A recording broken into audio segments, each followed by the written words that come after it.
a town in need of a miracle, a planet full of bitches, and an outcast this week on Top of the Stack.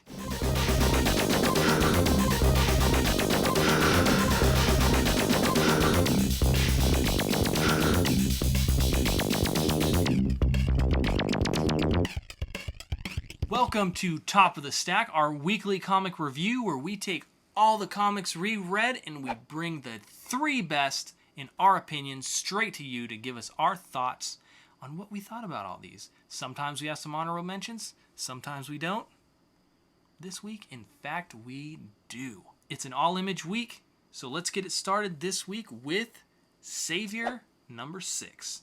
This is by Todd McFarlane, Brian Hogwin, and Clayton Crane. I thought it had a really dramatic intro. Starts out, I think this comic in general is kind of written and illustrated like a movie. Yes. I feel like I could really see this as a show, actually. Because, it starts out, big thing of this guy holding this, America needs a miracle. And then it goes into all these interviews with people about why they're there. All have different reasons. I just really like how they handle the drama of it all. Yeah. I liked what the guy had to say, that he had, so many issues in his life, and he feels like the Savior is... He needs something to believe in, and the Savior is that for him. And he even goes as far as to say, and if you find out he ain't Savior, don't tell me. Don't tell me, yeah. Because basically, that's basically what faith is. You're just believing in something that's not there or could be there or whatever. Right. So this guy has this faith in this Savior that he knows nothing about, but it's brought this town hope, basically. So I really like how that opened. Then we get, it's basically the reason they're all there is because of this funeral for everybody. I don't know if it's really a funeral or if it's more of a memorial. A service or something, but, right. Our Savior Mark is in attendance.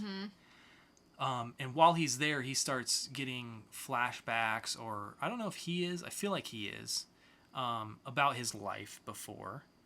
We see a lot of interesting things. I'm only going to point out a few, or even one. One really interesting thing to me was, how good is this guy? Have you noticed that? The squirrel situation? Yeah. A squirrel comes up to him. He then kills it and revives it. Like, what is wrong with this guy? Is he testing his powers? Does he have an issue? Is he conflicted with what he is? Yeah, I think it's more of a confliction. I don't know that he's necessarily bad. I think he just doesn't understand why he is the way he is. And maybe at times he does think, really bad things, but... I think that's my favorite thing about this comic, is that we don't know. And even when we feel like we're getting one step further, we don't know what he is, why he is what he is, how he became what he is, if he's good, if he's bad. That's what I really liked about it. But at the same time, you don't feel like... Oh my God, when are we going to find out what this is? No. When are we going to... It's like The Walking Dead, right? Yeah. You want to see zombies, but it's not about the zombies. It's not about the Savior. It's about how he's affecting these people's lives. Personally, I don't think the writing is as good as Walking Dead as far as getting to know these characters, but it's still good. It's a good story. We do hear this officer talking to the reporter and her asking you... The reporter saying, you got to talk to him. What did you get from him? What kind of vibe? Did you get that he wants to save the world? Right. And she says, honestly, I feel like this guy needs a little saving of his own. And that's kind of what I was, you see that squirrel scene first, then you hear her say that, and that's when my ball gets rolling, like, what is this guy's issue? We see another scene that I don't want to ruin that kind of brings his powers into question. Which is a really good scene to me. But other than that, it ends on a weird note where it also and more questions arise. Yeah. With a guy that we know is from part of the. I want to get your take on this. This guy is probably like him. Because we see her chase him. Yeah. And he's gone. So I'm thinking they're one and the same. Do we know who that guy is? No. Okay, Never seen him. Okay. At first, when I first saw it, I was like, oh, that's the kid who's... That's what I thought. And then I was like, no, that's not him. Mm-hmm. So overall, I mean, it was a good issue. I thought we got a lot of more insight into him and what he was not before, but before we met him in the comic, his life before. We got some more answers. So the writing was good there. We got more insight on how the town feels about all this.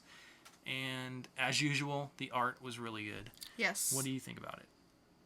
Well, I agree with everything you say. I thought the information was there that I wanted, or a lot of backstory that I liked. Like you mentioned that one scene that we're not going to talk about of his flashback was really like, oh.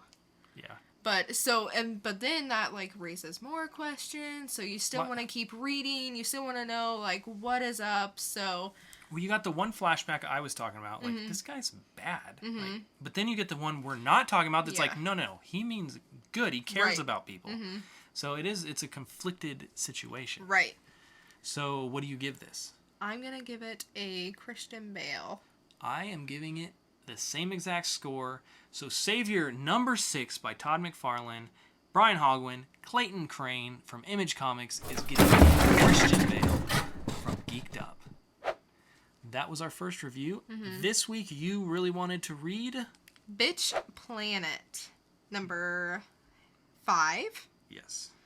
I'll let you say who. Written by Kelly Sue DeConnick, from many other things like Miss Marvel, the Pretty Deadly, a lot of things, basically. Pretty Little Liars. No, I know. I can't believe I was going to say that. You've corrupted me. And art by Valentina Delandro. All right. So, we start out, we see these two men, fathers. That's what they call them, correct? The fathers. Well, we see one father and then I just thought of them as businessmen. Yeah. Really? Having a business I thought meeting. one was a father. Well, anyway. we find out later he's a father. Oh.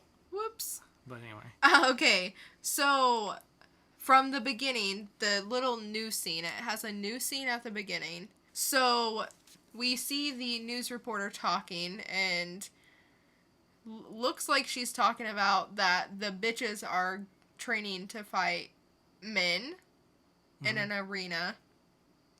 The guards. Yes. And at this time, it's 6 weeks until the first match. And then we flash forward, and there's the guy, I got his name, Makoto. Yeah. He is like an architect, and he has been asked to design the arena and go to the planet and... But there's a catch. There is a catch. What? Are we allowed to say? No. My catch was he has to do it in 6 weeks. Yes. Which he's like, that is impossible. Right. To get it the way it should be. That's preposterous. There's no possible way I can get it done in 6 weeks. No way. Makoto. I don't know if I'm saying that right. He has a little catch about going to the planet. He says, it's impossible. I can't do that. And the father, the guy he's having the business meeting with, says, well, if you do this, you'll get to do this. You'll get to see her. Right? Yeah. That's about as far as we want to go with that. Yeah. Who's her? Who's her? Is she there? You'll find out. Is she someone we know? Is it someone we're going to meet? Is it somebody, is it a guard? Is it an inmate? Is it, who knows? A sanitary worker. Who knows? Yeah, maybe. Hopefully it's not somebody who does the tiling in the showers because they were doing a bad job. Don't you remember? even. Yes. Spies all around. Spies all around. So the bitches are doing a scrimmage match with the guards. Yeah. And the guards were being bitches. So it was basically the bitches against the bitches. Yeah, pretty much. They were being bullies, basically. Yeah, for sure. They were abusing their power. So we see the fathers, we find out a thing, now it's a big scrimmage match. The bitches are winning. The guards don't like this. The lady in charge is watching this match, And she's like, every rule that the guards break, the lady makes up excuses that, oh, well, it's because it's her. Well, blah, blah, blah, blah. So the bitches are getting pissed off because the rules are changing so that the guards win. Which is... Now, how do you feel about that? You know, I don't like that, man. Free the people. Show me on the doll where they touched you. Anyway, to get back to the story. So we got men who are going to do the arena who may have ties to Bitch Planet. We have the bitches being violated by the guards and the warden. Yes. Basically, this was like an Any Given Sunday. You're getting to see this game Megatron being shown, how they play it, the rules, all that stuff. We get to see how they play it. The guards. Luckily, it's a scrimmage. It's not the real bitches they're going to go up against. But you know what I did like about this one, though? As the bitches were in the locker room, they would have, you know, different bitches talk, and then it would have, like, a little screen of, like, their name, their age, why they're there, their stats, all that information. The weight is important because you can only weigh so much to be on a team. Right. So, yeah. So, what do you feel like it drove the story on? I feel like it did. It was kind of like, in my opinion, it was kind of like a little plateau in the series as a whole. Slow-paced. Yeah. But I think the next issue, it's going to really pick up. So I'm okay with it being like a little slow this time, and I think next time they'll make up for it. The one thing that did come to mind is, you know, if it's his daughter, whoever this her is, I'm assuming daughter because he's talking to his wife. Right. So is this a daughter, a sister? I don't know.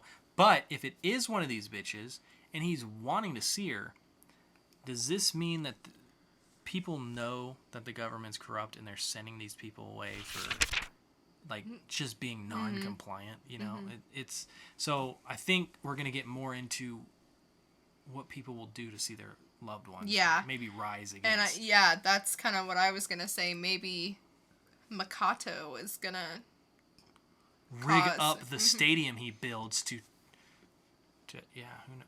I called it. I said it. So what do you give it? I give this one a Michael Keaton just because it was a little slow, but I think next time it will definitely be a higher rating. Let's hope. This was the end of an arc. So hopefully, I also give it a Michael Keaton. So Bitch Planet number 5 by Kelly Sue DeConnick is getting a Michael Keaton from Geek'd Up. Which brings us to our last review of the week, and it is Outcast by Robert Kirkman, Paul Azaceta, and Elizabeth Brittweiser from Image Comics. Soon to be a TV show coming to your local Cinemax on your local DVR. This one, I thought, was a chilling issue. Ooh, good word. Chilling, spine-tingling, hair-raising, mind-numbing, nail-biting issue. I mean, my hair was literally like this. That's because of the weather. But so we get to see danger come straight into the family. Kyle, as we know from the last issue, his sister or someone in the house is infected or possessed, I should say. And it's Kyle's sister, Megan. Ultimately, the sister's in bad shape. Yeah. And there's really not much we can say story-wise without ruining anything.